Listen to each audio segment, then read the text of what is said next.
तो आदाब, नमस्कार, गुड इवनिंग, सत श्री अकाल। एक बार पूरी फैमिली अच्छी होगी, अपना ख्याल रखी होगी। आज की कहानी एक ऐसे कातिल की है जिसको कत्ल करने के लिए शुरुआत में कोई वजह नहीं थी, लेकिन फिर उसने धीरे धीरे दो वजह ढूंढी। अब ये अजीब बात होती है कि कत्ल करने के लिए भी पहले सोचना है, फिर वजह ढूंढनी है और फिर इसके बाद वो कत्ल करता है। इत्तेफाक से जब वो अदालत कहती है, पुलिस कहती है तुमने 20 कत्ल किए, वो कहता नहीं 26 किए, 26। अब उसके बाद उसे मौत की सजा दे दी जाती है। लेकिन फिर पता चलता है कि जिस देश में उसने गुनाह किया, जहां उसको ये सजा दी गई है, कुछ वक्त पहले उसी देश में मौत की सजा पर रोक लगा दी गई है, यानी उसको सजाए मौत नहीं दी जा सकती और उसे जेल में डाल दिया। लेकिन खुद कातिल जिसको सजाए मौत मिली है, वो ये कह रहा है कि मुझे माफ मत करो, मुझे बख्शो मत, अगर मैं छूट गया, अगर मैं बाहर आया तो मैं फिर से कत्ल करना शुरू कर दूंगा। तो वैसे खूंखार कातिल को कैसे कोई रिहा कर सकता है? ये कहानी साउथ कोरिया के एक नौजवान की कहानी है। इस नौजवान का नाम था यू यंग चुल।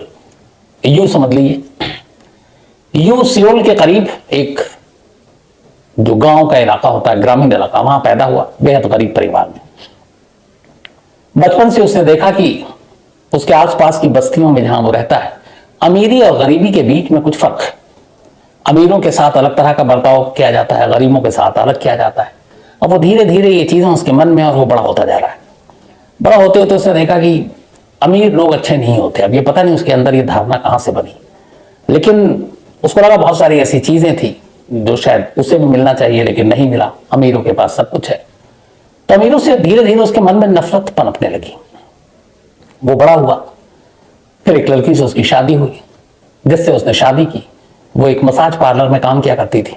उसके बाद उससे एक बेटा हुआ। सब कुछ ठीक चल रहा था, लेकिन उसके एक मन में था अमीर बनना है। इस चक्कर में यू जो है वो गलत रास्ते पर चल पड़ा। उसने चोरी करनी शुरू की। चोरी की तो पुलिस ने पकड़ा, उसको जेल भेजा। बाहर आया, फिर नहीं सुधरा, फिर उसने डकैती डाली, फिर जेल गया। फिर एक 15 साल की बच्ची के साथ मॉलेस्टेशन का उसके ऊपर इल्जाम लगा, वो जेल गया। इस दौरान में जब वो 2-3 बार जेल गया, तब उसकी बीवी को लगा कि उसका पति ठीक नहीं है और उसने सही फैसला लिया कि एक क्रिमिनल के साथ रहना उससे अच्छा उसको डिवोर्स दे दो। तो उसकी वाइफ ने यू को डिवोर्स दे दिया।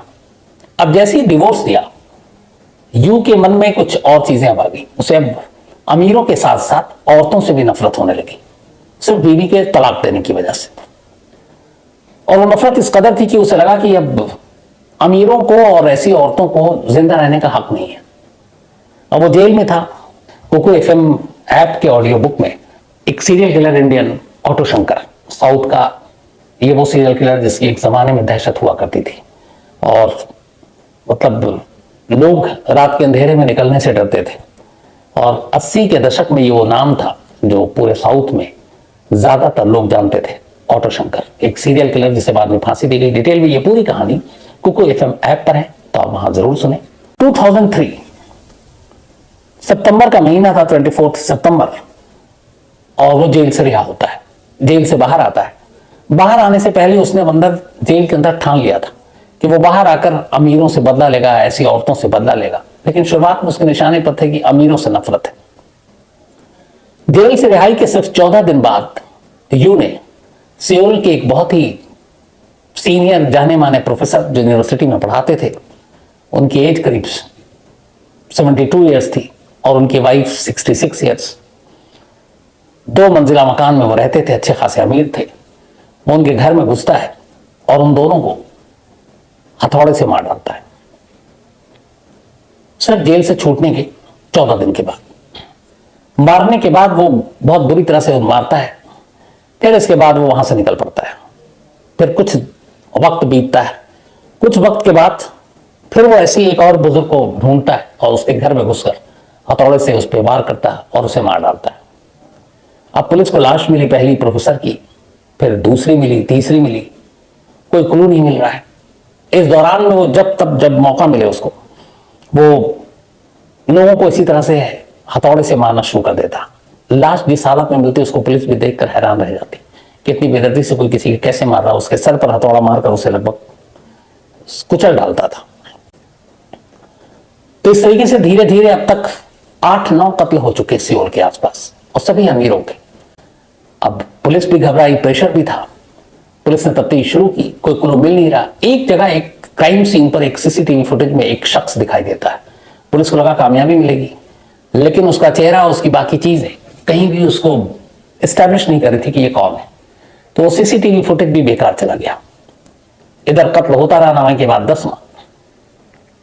इस दौरान में हुआ ये कि जब ये सारे कत्लेआम हो गए, तभी एक टेलीफोन बूथ पर काम करने वाली एक लड़की जिससे यू की मुलाकात हुई और वो उससे प्यार करने लगा। अब दोनों में दोस्ती हो गई, फिर प्यार हुआ।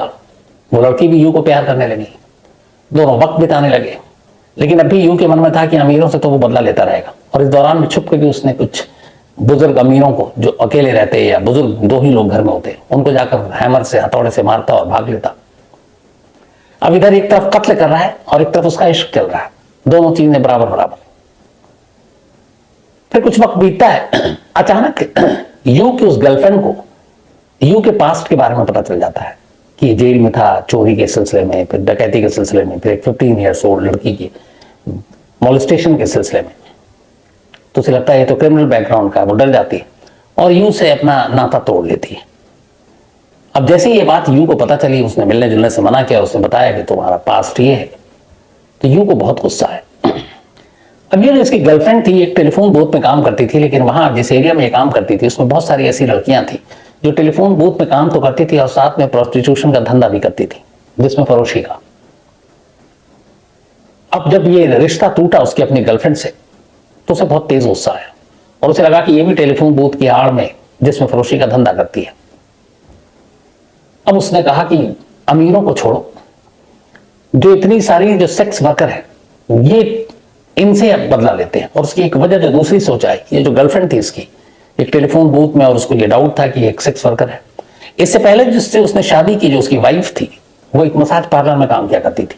तो कई ऐसे मसाज पार्लर भी थे सियोल में, जहां पर मसाज पार्लर के आड़ में जिसमें फरोशी का धंधा हुआ करता था।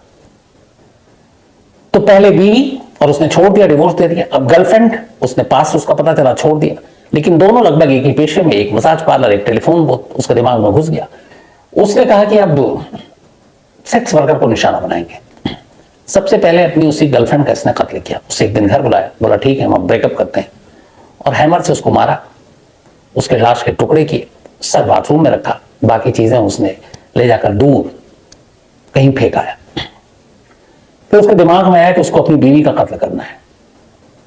लेकिन जब बीवी के कत्ल की बात आई तो उसे लगा कि उसका बेटा बहुत छोटा है, अगर मैंने अपनी बीवी को मार दिया तो फिर बेटे को कौन पालेगा। और उसे यह भी शायद कहीं अंदाजा था कि अगर कभी उसका जुर्म बेनकाब हो गया, वो पकड़ा गया, तो फिर बेटा बिना मां और बाप दोनों के कैसे रहेगा। तो उसने तय किया कि वो अपने बेटे की वजह से अपनी उस एक्स वाइफ को बख्श देगा, छोड़ देगा। एक दिन ऐसा हुआ कि जब ये कत्ल करके लाश के टुकड़े कर रहा था, तभी इसके बेटे का फोन आ गया।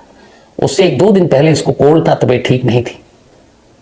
ये लाश के टुकड़े कर रहा है, फोन की घंटी बजती है, बेटा पूछता है पापा आपको कोल्ड तो नहीं है। कहता मुझे कत्ल करते हुए या लाश को ठिकाने लगाते हुए या तमाम चीजों में कभी डर नहीं लगा।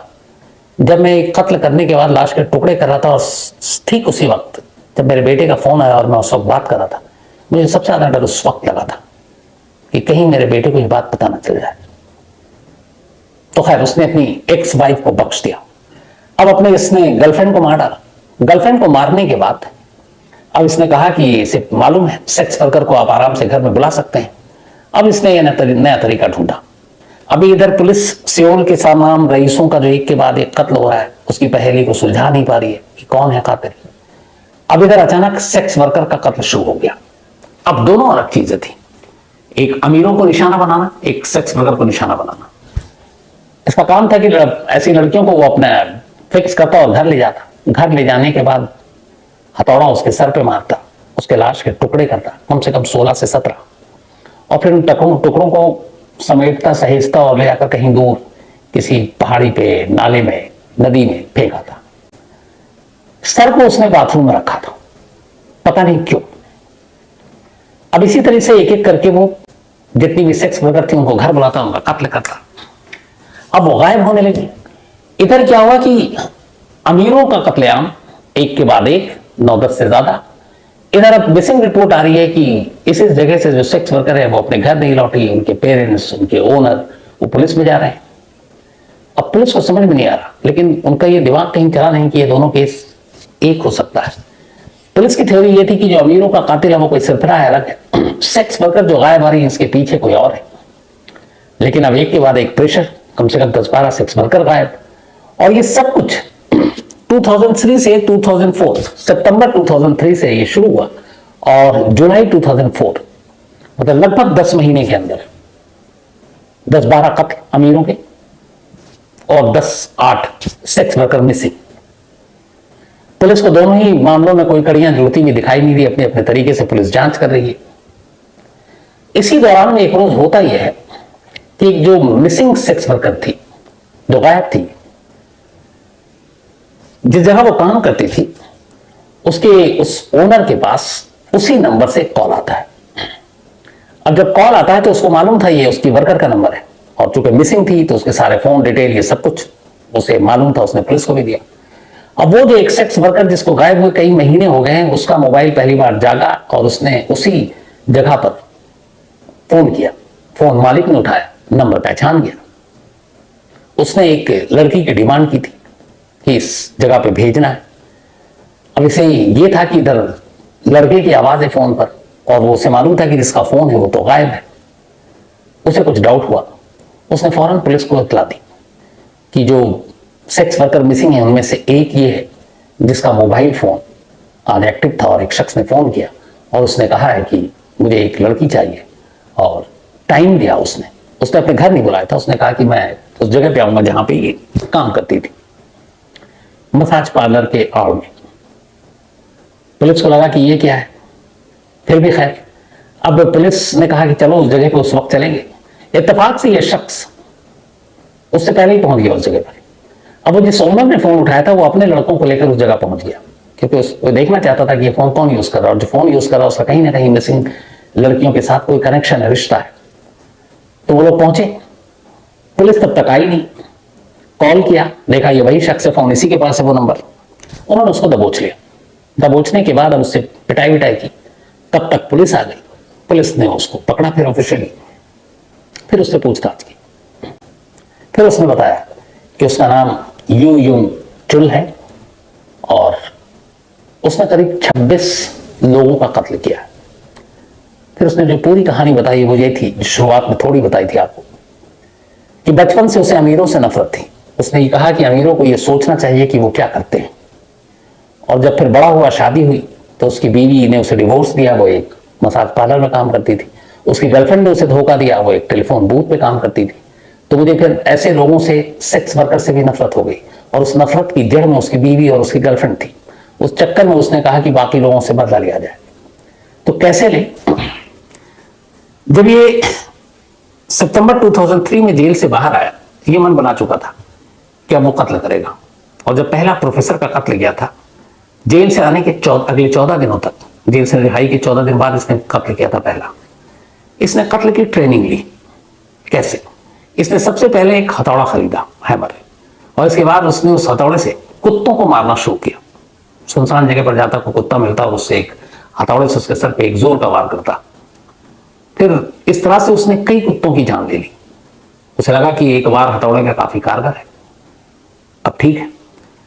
अब लेकिन उसके बाद जो जितने अमीर थे उनको जाता और हथौड़ा उनके सर पे मारता और फिर निकल लेता। लेकिन जब उसने सेक्स वर्कर को अपने घर पर बुलाकर कत्ल करना शुरू किया, तो उसे लगा कि जो पहला कत्ल करते थे अमीरों का, वो तो उनके घर पे करते थे, लाश वही रह जाती थी। अब सेक्स वर्कर को अपने घर पर बुलाएं और घर पर कत्ल करने के बाद घर में ही लाश रखें, तो पकड़े जाने का खतरा है, और पूरी लाश को बाहर कैसे ले जाए।